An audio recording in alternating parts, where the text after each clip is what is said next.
Les mots qui font le plus mal ne sont pas ceux criés dans la colère. Ce sont ceux qui vous font réaliser que vous n'avez jamais été aimé de la même façon que vous aimiez.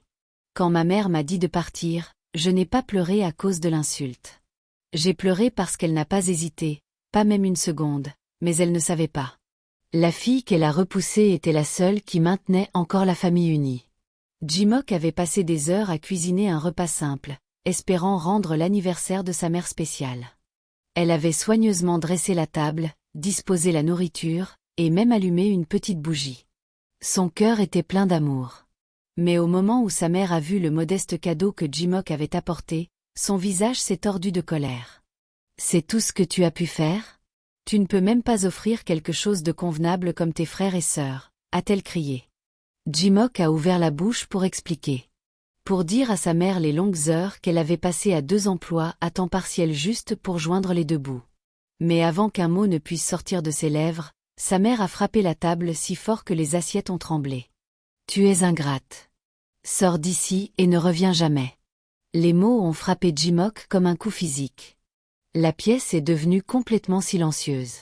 Ses frères et sœurs l'ont regardé avec un mélange de honte et de peur, mais aucun d'eux n'a pris la parole. Aucun d'eux n'a bougé pour la défendre. La poitrine de Jimock s'est serrée, non parce qu'elle se sentait vaincue, mais parce que les personnes qui auraient dû la protéger l'ont simplement regardée. Elle a réalisé à cet instant que l'amour qu'elle avait versé dans la famille ne comptait pas pour eux. Elle avait essayé, elle avait tenu à eux, et cela avait été ignoré. La colère dans la voix de sa mère s'est estompée, ne laissant que de la froideur. Et Jimock savait qu'elle ne pouvait pas rester dans un endroit où son cœur n'était pas valorisé. Lentement, elle s'est levée, les mains tremblantes, essayant de retenir ses larmes. Chaque pas qu'elle faisait pour s'éloigner de cette table semblait plus lourd que le précédent. Mais au fond d'elle, une petite étincelle de détermination commençait à grandir. Même si elle était repoussée, elle savait que ce n'était pas la fin de son histoire. Elle ne savait pas encore que partir était la première étape vers la vie qu'elle méritait. Jimock est sortie dans la nuit froide, le froid mordant immédiatement à travers sa veste fine. Elle n'avait rien avec elle sauf un petit sac à dos contenant quelques vêtements et les quelques objets qu'elle avait pu attraper à la hâte. Derrière elle, la porte s'est refermée avec une finalité qui lui a serré la poitrine. Sa mère ne l'a pas rappelée. Il n'y a eu aucune pause, aucun second pensé, aucune petite voix disant « Attends, parlons-en ». Même sa petite sœur, Amara, la seule qui avait jamais tenu à elle, a été éloignée de la fenêtre avant qu'elle ne puisse courir à ses côtés. Jimock a senti le vide de la maison derrière elle. Les échos de rire et de chaleur qu'elle avait autrefois connus, maintenant remplacés par un silence froid et un rejet. Ses jambes ont commencé à lui faire mal alors qu'elle marchait sans but dans les rues calmes, ses chaussures crissant contre le gravier. Chaque pas rendait son cœur plus lourd, mais elle continuait à avancer parce que s'arrêter signifiait affronter la réalité. Elle n'était pas prête à l'accepter.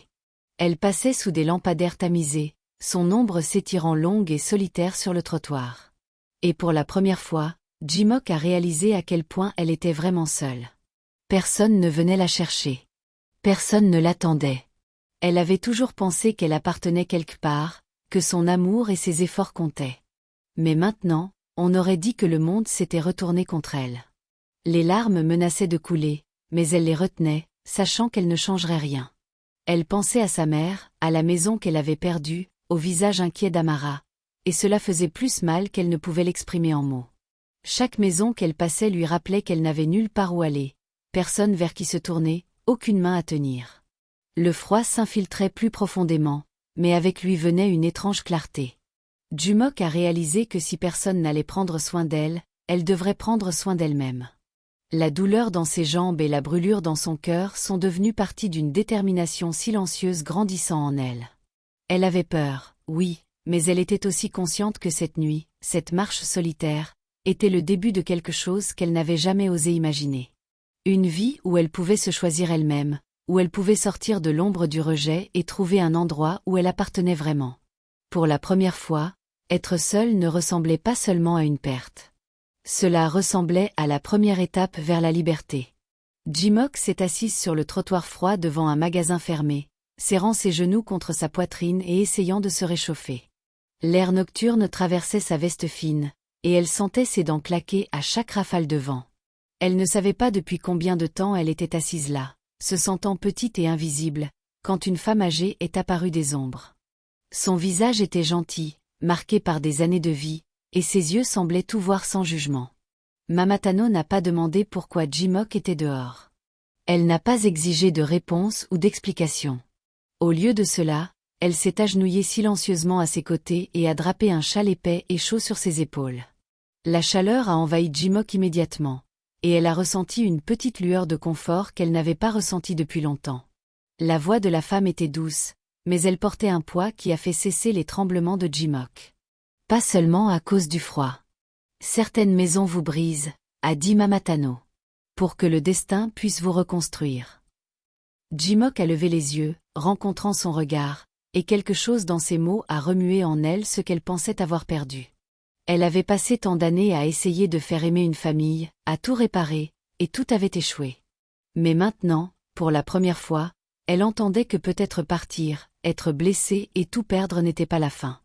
Cela pouvait être le début. La femme ne lui a pas seulement donné de la chaleur sous forme de châle. Elle lui a donné une petite graine d'espoir. Un indice que la vie pouvait encore avoir de bonnes choses en réserve pour elle. Jimok a serré le châle plus fort, se sentant en sécurité pour un moment, et lentement une pensée s'est insinuée dans son esprit. Peut-être qu'elle n'avait pas à rester là où elle n'était pas aimée. Peut-être qu'elle pouvait trouver un endroit où ses efforts comptaient, où son cœur était vu. Pendant des années, elle s'était sentie invisible, ignorée et sans valeur. Mais les mots de Mamatano ont planté la première étincelle de confiance en elle-même. Cette unique phrase se répétait dans son esprit. Douce mais persistante. Certaines maisons vous brisent pour que le destin puisse vous reconstruire. Cela lui faisait sentir que quelqu'un avait enfin reconnu sa douleur et son potentiel. Le froid autour d'elle ne semblait plus aussi vif. Et son cœur, bien que lourd, se sentait plus léger qu'il ne l'avait été depuis des années. Pour la première fois depuis que sa mère l'avait jeté dehors, Jimok a ressenti quelque chose proche de l'espoir. Peut-être, juste peut-être, qu'elle pouvait reconstruire sa vie. Pas pour sa famille, pas pour quiconque d'autre, mais pour elle-même. Et cette petite possibilité, fragile qu'elle soit, lui donnait envie de faire le premier pas vers un nouveau début. Jimok avait toujours été la discrète de sa famille. La fille que personne ne remarquait. Tandis que ses frères et sœurs étaient félicités pour des prix scolaires ou des cadeaux coûteux, elle passait ses jours à réparer des choses cassées dans la maison. De vieilles radios, des téléphones fissurés, une chaise branlante. Rien n'était trop petit ou trop cassé pour qu'elle essaie de le réparer. Elle aimait aussi dessiner, esquissant de petites machines, gadgets et inventions astucieuses qui pouvaient rendre la vie plus facile. Mais personne n'avait jamais regardé son travail et dit « Waouh, c'est incroyable !» Sa famille s'en fichait. Ils ne voyaient pas les heures qu'elle passait à penser, à concevoir ou à réparer. Pour eux, c'était juste des corvées ou des passe-temps inutiles. Quand Mamatano a vu les esquisses et les petits gadgets de Jimok un soir, elle s'est arrêtée. Elle n'a pas ri ni les a rejetés comme des jeux d'enfants. Au lieu de cela, ses yeux se sont illuminés et elle a doucement pris les papiers des mains de Jimok. « Enfant, ce ne sont pas des jouets », a-t-elle dit doucement. « Ce sont des solutions. Tu as un don, et il est temps que quelqu'un le voie. » Le cœur de Jimok s'est emballé.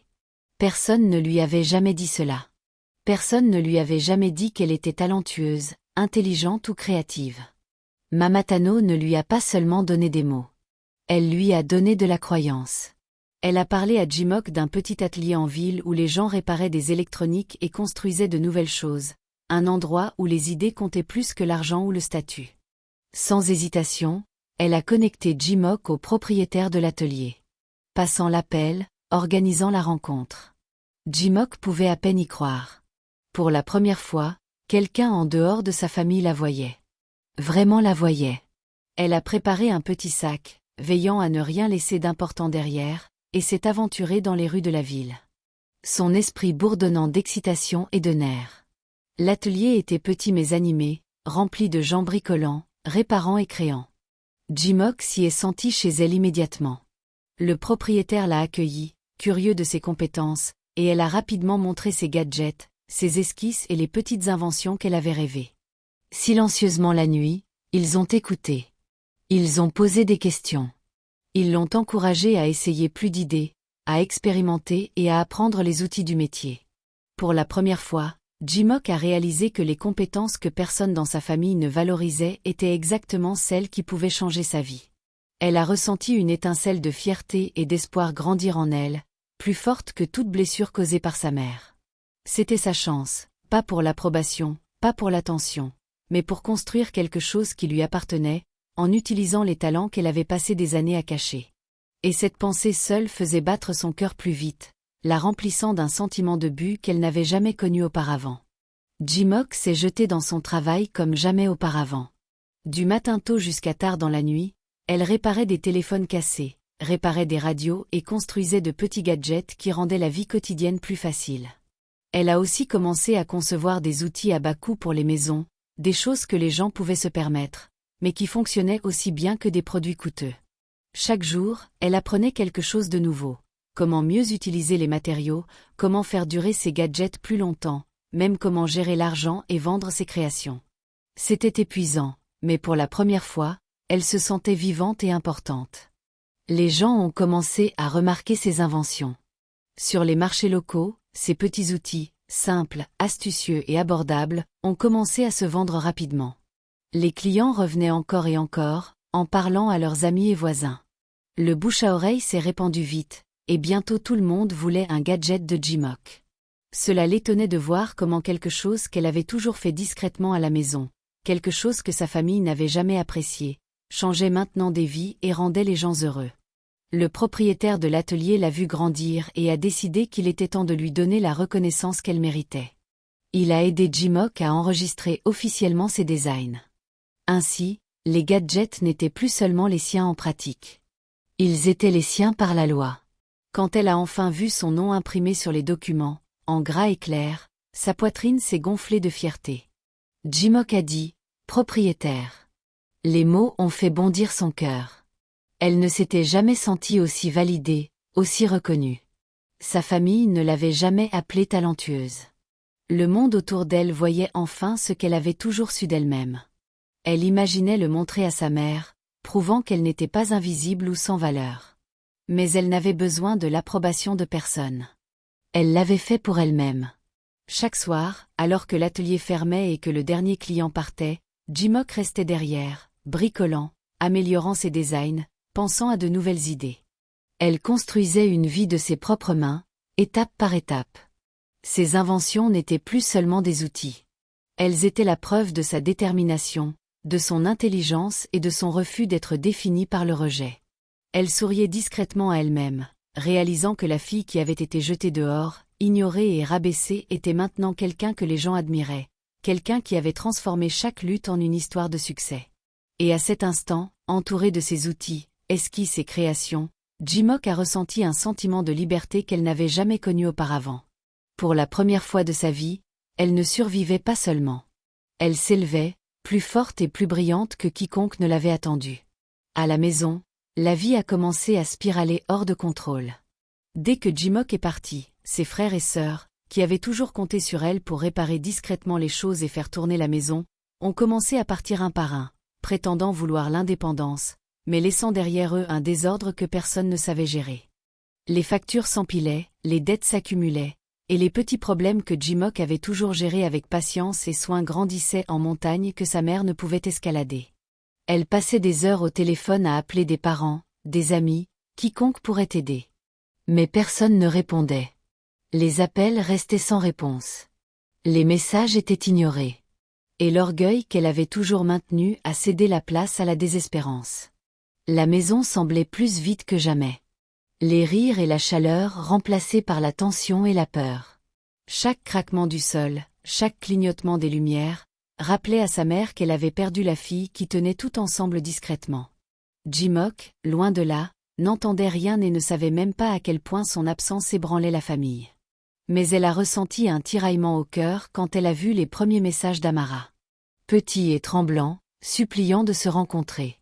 Un soir, sous le couvert de l'obscurité, Amara s'est faufilée dehors, veillant à ne pas être vue par leur mère ou les frères et sœurs aînés. Elle a couru dans les rues de la ville, sa petite silhouette se faufilant entre les ombres et les lampadaires, appelant doucement jusqu'à ce qu'elle repère enfin Jimock assise dehors l'atelier, bricolant un petit gadget comme si les problèmes du monde ne pouvaient l'atteindre. Amara a couru vers elle, les larmes coulant sur ses joues, et a serré les mains de Jimock fermement. Sa voix tremblait alors qu'elle murmurait « Tout est en train de se briser, Jimo. Nous avons besoin de toi, mais maman ne l'admettra pas. » Jimock a ressenti une douleur aiguë dans la poitrine. Elle avait imaginé les difficultés de sa mère, mais l'entendre par Amara, voir l'inquiétude et la peur sur le visage de sa petite sœur, rendait cela réel. Ce n'était plus seulement une question de facture ou d'appareil cassé. C'était une famille qui s'effondrait parce qu'ils l'avaient prise pour acquise, parce qu'ils avaient ignoré la seule personne qui avait toujours tenu tout ensemble discrètement sans se plaindre. Le cœur de Jimock faisait mal pour Amara, pour la peur dans sa voix, mais elle sentait aussi une force silencieuse grandir en elle. Elle a compris à cet instant qu'elle avait le pouvoir de protéger et de prendre soin de ceux qui comptaient vraiment. Même si le reste de sa famille avait échoué, les lumières de la ville scintillaient sur ses esquisses et gadgets. Et pour la première fois, Jimock a réalisé qu'elle avait un choix. Elle pouvait aider, mais seulement à ses conditions. Elle n'avait pas besoin de sauver tout le monde, seulement ceux qui le méritaient. Et alors qu'Amara s'accrochait à elle, tremblante mais pleine d'espoir, Jimock s'est promis silencieusement qu'elle ne serait plus jamais invisible, qu'elle s'élèverait, mais ne laisserait personne la prendre pour acquise, peu importe la force des cris ou la désespérance des supplications. Une semaine s'était écoulée depuis qu'Amara l'avait trouvée et Jimock avait commencé à sentir un peu de paix dans sa nouvelle vie. Puis son téléphone a sonné. Le nom clignotant sur l'écran lui a immédiatement serré la poitrine. Sa mère. Elle a presque pas répondu, mais la curiosité mêlée à l'inquiétude l'a fait glisser son doigt. La voix de sa mère est arrivée, tranchante et exigeante, sans aucune douceur ou regret que Jimock avait secrètement espéré. Jimock, la maison est saisie. Les factures sont en retard. Tout s'effondre. Tu dois rentrer et tout réparer comme tu l'as toujours fait. Ces mots n'étaient pas des excuses. Pas même un soupçon de tristesse. C'étaient des ordres, comme si elle n'était jamais partie. Comme si son départ n'avait rien changé du tout. Jimock s'est assise en silence, le téléphone pressé contre son oreille, sentant le poids de chaque mot. Son cœur faisait mal, pas pour l'argent ou la maison, mais pour le fait qu'après tout ce qu'elle avait enduré, après avoir été jetée dehors, sa mère la voyait toujours comme rien de plus que quelqu'un qui existait pour résoudre les problèmes de la famille. Elle se souvenait des nuits où elle veillait à réparer des appareils cassés, à cuisiner des repas et à couvrir ses frères et sœurs. Elle se souvenait de l'humiliation à la table du dîner quand sa mère avait crié « Ingrate, sors d'ici et ne reviens jamais ». Et maintenant, une semaine plus tard, c'était comme si rien de tout cela n'importait. Les doigts de Jimock se sont serrés autour du téléphone et elle a pris une profonde inspiration, se forçant à rester calme. La colère froide et la déception se mélangeaient dans sa poitrine, mais elle n'a pas parlé immédiatement. Elle a réalisé quelque chose qui rendait son cœur à la fois lourd et fort. Rien n'avait changé. Sa mère n'avait pas appris, n'avait pas réfléchi, n'avait pas montré même un soupçon de soin. Elle exigeait toujours, essayait toujours de la ramener comme si l'amour ou la gratitude étaient dus, pas donnés. Jimock a enfin parlé, sa voix stable mais calme. « Je t'entends, mais je ne peux pas revenir pour être traitée comme si je n'étais utile que pour ça. Les choses doivent changer avant que je remette les pieds dans cette maison. » Elle a ressenti une petite vague de pouvoir en le disant, la première fois qu'elle se mettait en premier depuis des années. La réponse tranchante de sa mère a hésité un moment, remplacée par le silence, et Jimock a raccroché. Elle s'est adossée, laissant le poids de l'appel s'installer. Son cœur était lourd, oui, mais clair. Rien n'avait changé à la maison, et elle ne se laisserait pas entraîner dans les anciens schémas. Pour la première fois, elle a compris que partir avait été le bon choix, que se protéger était plus important que réparer une maison construite sur le manque de respect. Et bien que l'appel ait essayé de la ramener, Jimock savait qu'elle avait déjà construit une vie qu'elle ne pouvait pas quitter, une vie où elle était enfin en contrôle. Jimock a décidé de retourner à la maison, mais pas pour y rester. Elle voulait ses affaires, les quelques biens qu'elle avait laissés derrière, et peut-être un sentiment de clôture. En marchant dans les rues familières, elle sentait un mélange de colère et de tristesse grandir dans sa poitrine. Quand elle est arrivée et a franchi la porte, la maison semblait plus petite, plus sombre et plus froide que dans ses souvenirs. Sa mère l'a repérée immédiatement et sans pause a commencé à crier, la blâmant d'être partie, l'appelant égoïste et disant qu'elle avait abandonné la famille. Les mots étaient tranchants et forts, essayant de la culpabiliser. Mais cette fois, Jimok n'a pas tressailli. Elle a marché calmement, ramassant ses vêtements et objets personnels, ignorant la colère qui pleuvait sur elle. Elle se souvenait de chaque moment où elle avait été prise pour acquise, chaque fois où elle avait été invisible, chaque repas qu'elle avait cuisiné, chaque appareil cassé qu'elle avait réparé, chaque fois qu'elle avait été criée pour être ingrate. Elle sentait une force silencieuse grandir en elle. Puis Amara, qui était restée silencieusement à regarder la scène se dérouler, a enfin perdu patience. Sa petite silhouette tremblait d'émotion alors qu'elle avançait et criait « Tu ne l'as pas perdu. Tu l'as repoussé. » Les mots ont frappé la pièce comme un coup de tonnerre. Tout s'est figé. La mère de Jimok s'est arrêtée au milieu de sa phrase, son visage pâle. Les mensonges et excuses qu'elle avait répétés si facilement étaient maintenant exposés. Pour la première fois, quelqu'un osait dire la vérité à voix haute. La voix d'Amara, petite mais puissante, portait le poids d'années de douleur, de déception et d'amour qui avaient été ignorés. Jimok a senti les larmes piquer ses yeux, pas de tristesse, mais de soulagement. Elle avait toujours su la vérité au fond de son cœur, qu'elle avait été forcée de partir, blâmée injustement et faite se sentir indigne. Mais l'entendre prononcer lui donnait un sentiment de validation qu'elle n'avait jamais reçu de la famille qu'elle avait essayé de protéger. La pièce était lourde de silence après les mots d'Amara. Sa mère a détourné le regard, incapable de répondre, le masque de contrôle qu'elle avait toujours porté se fissurant. Jimok a fini de ramasser ses affaires, ses mouvements calmes et précis. Elle a regardé sa mère une fois, pas avec colère, mais avec une compréhension silencieuse. Elle n'avait pas besoin d'excuses. Elle n'avait pas besoin d'explications. La vérité avait enfin été dite, et cela suffisait. Amara est restée proche de Jimok, tenant sa main, offrant un réconfort que la mère ne pouvait jamais donner. À cet instant, Jimok a réalisé quelque chose de puissant. La maison, les cris, les blâmes, cela ne la définissait pas. La famille avait peut-être essayé de la rabaisser, mais la vérité était claire maintenant. Elle avait été lésée, mais elle avait survécu. Et pour la première fois, quelqu'un d'autre l'avait reconnue. Cet acte simple de dire la vérité changeait tout. Et Jimok se sentait plus légère qu'elle ne l'avait été depuis des années. Elle était prête à partir, se portant avec la dignité et la force que personne dans cette maison ne lui avait jamais donnée. Sa mère regardait Jimok avec des yeux écarquillés, s'attendant à l'obéissance habituelle, s'attendant à ce que sa fille plie, prenne en charge les factures, revienne, répare tout ce qu'elle avait brisé en partant.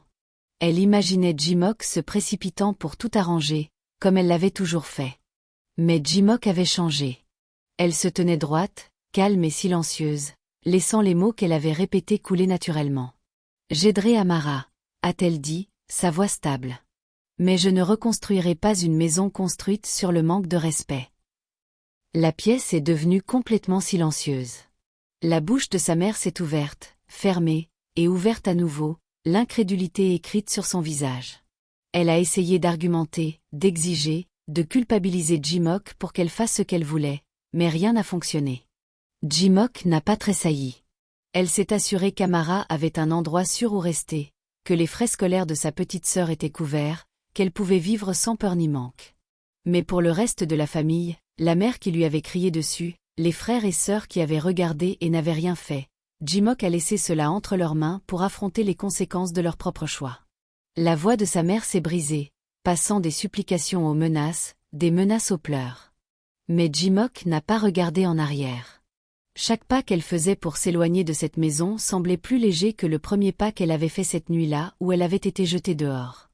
La colère, la douleur, les années d'être ignorée et rabaissée. Tout cela restait derrière, confiné dans les murs d'une maison qui ne l'avait jamais vraiment valorisée. Jimok a senti l'air frais sur son visage alors qu'elle sortait dans la rue. Et pour la première fois, elle a réalisé qu'elle était libre.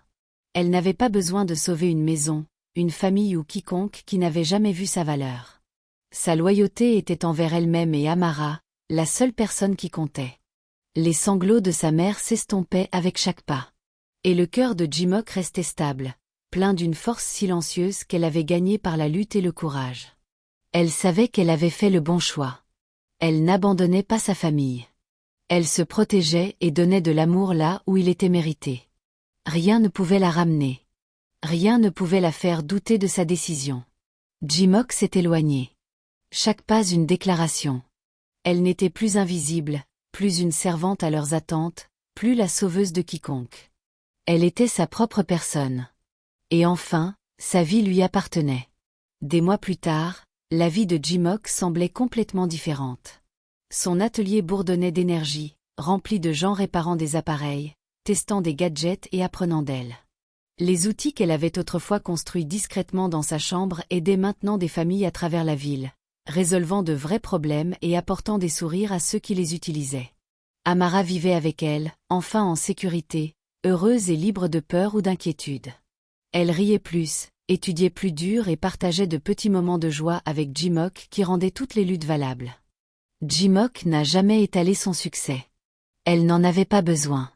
Elle n'est pas retournée à la maison, n'a pas posté sur ce qu'elle avait accompli, et n'a pas cherché la vengeance. Chaque jour, elle travaillait simplement, enseignait et vivait à ses conditions. Un soir, après une longue journée, Jimock a verrouillé la porte de l'atelier, le son résonnant doucement dans la rue calme. Amara a couru vers elle et l'a serrée fort, posant sa tête contre l'épaule de Jimock. « Tu n'as pas perdu une famille », a murmuré Amara, sa voix pleine de chaleur. « Tu en as créé une. » Jimock a ressenti une vague d'émotion, un bonheur calme qu'elle n'avait jamais connu auparavant. Elle a réalisé que toute la douleur, le rejet et la nuit qu'elle avait passée seule n'étaient pas la fin. C'était la porte qu'elle avait besoin de franchir pour entrer dans une vie qu'elle avait été trop effrayée pour imaginer. Les mots durs de sa mère, la trahison et le silence l'avaient repoussée dehors. Mais il lui avait aussi donné la liberté de construire quelque chose de réel, quelque chose qui lui appartenait à elle et Amara, quelque chose plein d'amour, de respect et de compréhension. Jimock a souri discrètement, tenant la main d'Amara, sachant que c'était tout ce qu'elle avait toujours voulu. Elle n'avait pas besoin d'être reconnue par ceux qui n'avaient jamais vu sa valeur. Elle n'avait pas besoin de se prouver à quiconque l'avait prise pour acquise. Elle avait marché quand elle en avait besoin, et en le faisant, elle était devenue tout ce qu'il disait qu'elle ne deviendrait jamais. Personne ne pouvait lui enlever cela. Elle avait une vie qu'elle avait construite elle-même, pleine de dignité, d'amour et de but. Et ce soir calme, alors que les lumières de la ville se reflétaient sur les fenêtres de son atelier, Jimock a compris quelque chose de puissant. Partir n'était pas la fin de son histoire. C'était le début. Elle avait enfin franchi le pas dans un monde où elle appartenait, où elle était valorisée, et où elle pouvait s'épanouir. Juste une fille qui avait pris sa douleur, s'était éloignée, et était devenue tout ce qu'elle était destinée à être.